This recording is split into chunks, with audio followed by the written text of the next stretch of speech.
It's Weatherization Day. We're excited to be here and back at it, top of the hour. I told you every hour we're going to talk to somebody new here. So as we get ready to continue on through, we've got Patrick Larkin with us from La Casa de Esperanza. Patrick, thanks so much for taking time to tell us about La Casa and about the Weatherization program in your part of the state. Yeah, no problem, Jason. Happy Weatherization Day. To you too. Oh, Over you're here. a busy guy. You're a busy That's guy. right. You got to take that. Should we? No, I'm good. I'm good. I'm good. Time is set aside for you. I'm just kidding. So Patrick, we know that there's so many different people in weatherization all around the state working on this program.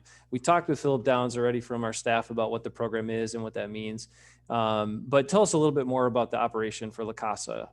Sure. So, La Casa is a community-based nonprofit organization. La Casa has been open to the community since 1966, so we've been around for a long time in the Waukesha community. So, we service Milwaukee County, Waukesha County, and Jefferson counties, and we also service part of the city of Milwaukee. So, and then besides for the weatherization program, we have education programs. So we have a daycare program, a charter school. We also have a financial stability department where they do things like housing, buying housing seminars and classes for people who are looking to buy a home. They also do taxes at no cost to people during tax season, which what just ended over the summer, starting up again here pretty soon. So we have a lot of different programs here at La Casa that really focuses on just being part of the community and helping the community here in the Waukesha area. Yeah, I think it's so great when I'm talking to you, talking to other, people around the state that operate the weatherization programs, just the breadth of what so many of these organizations do, kind of like Project Home, but even a bunch of the CAP agencies and others, there's just so much help that's needed. And I Yeah. just am amazed at how many different programs that all these places are operating. Yeah, especially during this time of the pandemic, and so many more people unfortunately need help due to the circumstances and the economy and everything that's going on. Um, to know that these agencies and organizations are around the whole state and around the whole country in order to offer assistance and help people in need is great. And energy assistance and weatherization is just a couple of the programs that can help people, as there are tons of programs out there that are available that many people don't even know about. So if anybody is in need of any assistance, it's best just to do a quick Google search or talk to your neighbor, friends, community organizations, and find out what's out there available that can help. Now, that's what we're working on today, Patrick, is trying to Yeah, get more word out about that stuff because it is so important. I mean, we see this all the time. What these programs can do, what they do to change people's lives and help them out or give them a hand up when they really need it. So shifting back to weatherization now and really focusing in on that because it's Weatherization Day. What is the scale of the operation for La Casa and the weatherization program? Yeah, so Jason, we weatherize over 1,000 homes every year through the weatherization program here at La Casa. So we're quite a big operation. At any given time, we have 300 to 600 projects going on. I think right now we probably have about 400 weatherization projects going on. So we're a pretty busy program and are always out there, out in the community, doing work, doing energy audits, and trying to save people energy and make them more comfortable in their homes. I'm just pulling up your website now so people can see that too, see That's the great. resources. You obviously, we saw a lot, you do a lot with kids, you do all kinds of things, but the weatherization services right here, you just find that weatherization's tab and you can find out all about it. I know there's a lot that goes into it. We talk about the insulation aspect, the air sealing. And one thing I love about weatherization that I've learned is just that this is a program too that the money is, yes, there's money going into these homes, but it's a long-term investment that pays for itself. Oh yeah, I mean we have to, in order to do the project, it has to pay for itself in energy savings over time. So that's one unique thing about the program is that we only do things that are going to benefit the customer the most. Uh, so things like heating system replacements, air sealing, insulation, appliance replacements, being the refrigerator and freezer if you have one in the home that's old. We do also focus on health and safety things that will help customers, improve the indoor air quality of their home and be safer in their home when it comes to things like carbon monoxide, smoke alarms, dryer venting to make sure those are vented out with metal and vented out of the house to the outside in general. A lot of people don't know dryers are a very common cause of house fires, and making sure you have new pipe that goes to the outside and is metal, so if there is a fire it's kind of contained. And then we also install exhaust fans, which help improve overall the indoor air quality of the home.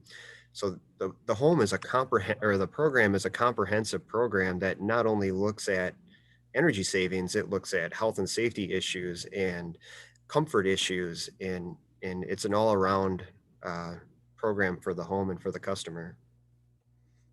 I love that general impact and overview impact of it in terms of the actual operation of the program. And we've talked with others too recently, including Mary Minier from the state on our podcast earlier this month about the economic impact, about how this program also helps the local economy by, working with local contractors and service providers and all of that. So the dollars really get circulated locally too. Oh yeah. So we know all that. Patrick, but on a personal level, I know you talked about you've got some great, you got great staff there, you got great people and experiences with customers, but on a personal level, what does this mean to people? Yeah, I mean, it means a little more financial freedom. You know, if people participate in the weatherization program, and they'll save, $300-400 a year on average. I mean, that means food, medications, um, maybe even Christmas presents that they wouldn't have been able to afford had they not gone through the program. Some of these customers that have more expensive fuels, such as LP liquid propane or fuel oil, these customers sometimes are saving, $1,000 a year because the fuel is so expensive. Fuel oil, I think, is 350 a gallon or so, and how that compares to natural gas, it's about 3 times more expensive. So it makes a big difference to every customer, but there's a few customers out there that it makes a significant impact, a life-changing impact, and not only in energy savings, it could be in a few different ways. I mentioned health and safety.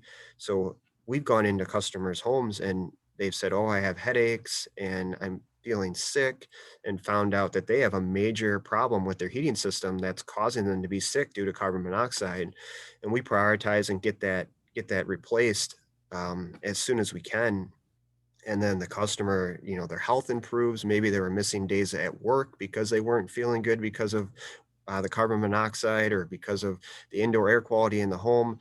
Now they're seeing the doctor less, they're missing less work, they're making more money, they're out there in the community more. um, so there are so many benefits of this program that the customer sees besides for just the direct energy savings, and not to mention the non-energy benefits, kind of like the health we talked about. There's water saving benefits that come with this program.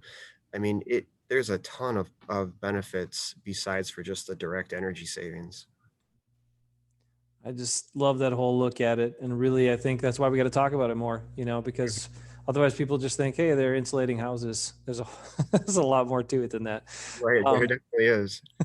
so Patrick, it's Weatherization Day. I know you guys are doing some really special things. It's a different kind of year, right? For Yeah. Weatherization Day, a different kind of year for everything, but for Weatherization Day too. And you got creative and you guys put together a really interesting event. So talk about that now, what you're doing today. Yeah, we did. So typically we have an in-person kind of resource fair that we partner with energy assistance and kind of get a bunch of organizations together so that customers can kind of go to one spot and get as much help as they can, or at least see if the help that we supply is right for them.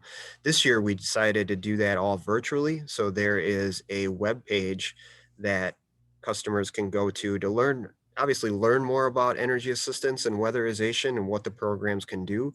But it's also kind of that same thought that we're going to try to put as many resources in one spot as we can so customers have this kind of one-stop shop to explore options that may be able to assist them.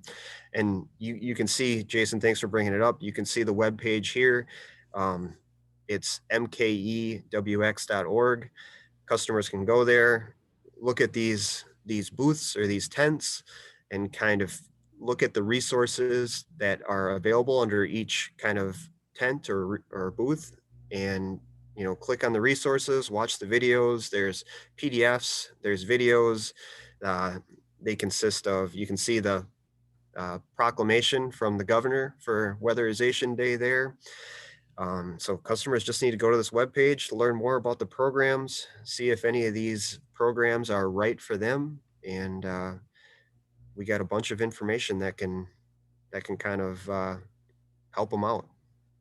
And it's set up fun too. Look at this. You got like the main stage. You've got welcoming people. Follow this. All these tents. Yeah. I mean, it's fun as well. So and engaging, and that's kind of what we think we have to do. We've got to get customers and people and all kinds of folks engaged in some of these resources. So one, they know about them, but also if they need them, but also they know about them, which is really important. I'm sure you experienced this too, for other people that they might know in their lives that could use these type of resources.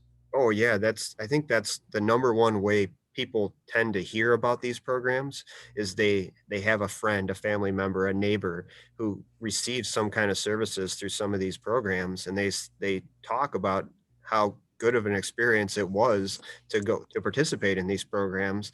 And that's the number one way we hear people come into these programs is by word of mouth. Obviously, these type of events like we're doing here, Jason, help out, but usually word of mouth, because customers sometimes don't always you know, trust that these are real, right? If you come and say, yeah, the weatherization program is going to come in and do all this work, air seal, insulate, give you a new heating system, give you a new refrigerator, put in an exhaust fan, and they're going to do this all at no cost, that's kind of hard to believe. But if you know a neighbor, a friend, a family member say, yeah, they did it, it's real. I didn't ever got a bill. I'm saving energy. I'm feeling more comfortable. That's pretty powerful. Oh, geez, we got a fire alarm going off here. Oh, well, Patrick, we better let you go. Hey, you told us all great stuff. I know people can find you on Facebook, on the web. Stay safe and have a good weatherization day. Okay. All right. Thanks, Jason. Have a good day. That's live for you. Take it easy, Patrick. Stay safe.